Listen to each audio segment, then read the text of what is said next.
Well, the recent election in Afghanistan has become a real mess. Evidence of mass fraud, hundreds of thousands of stolen ballots, a supposed democratic exercise that's looking more and more like a joke with each new revelation.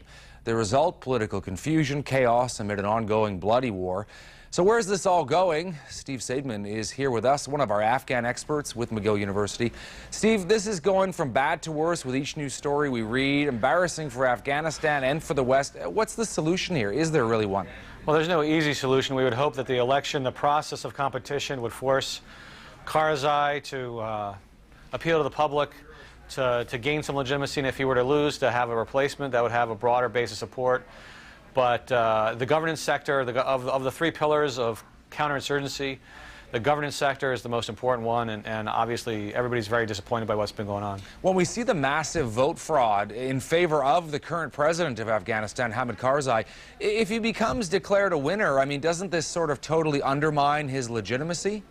Yes, I mean, it's really quite strange, actually, because I don't think he would have lost anyway, or he would have certainly made it to the runoff and then probably won there.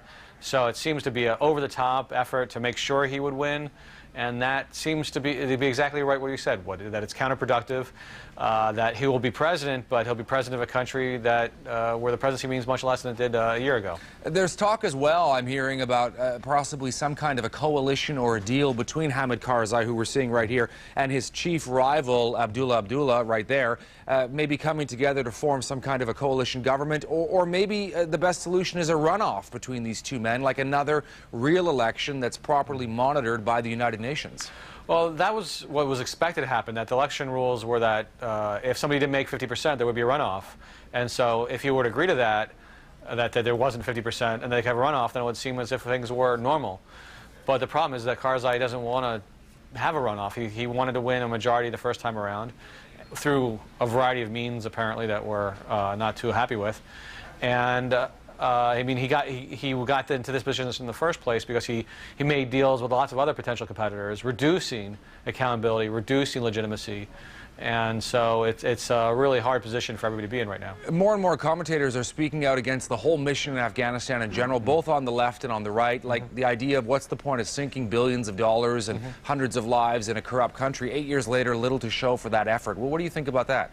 Well, I think it's a worthwhile effort. I mean, we have to ask ourselves, what are our lives worth, obviously, but the counterinsurgency program that's been going on is only really 2 or 3 years old. The war's been going on for 7 or 8 years, but NATO's only been making a sincere effort the past couple of years. There are parts of the country that didn't have anybody at all until 2 years ago when the Canadians sort of moved, or 3 years ago when the Canadians moved to Kandahar.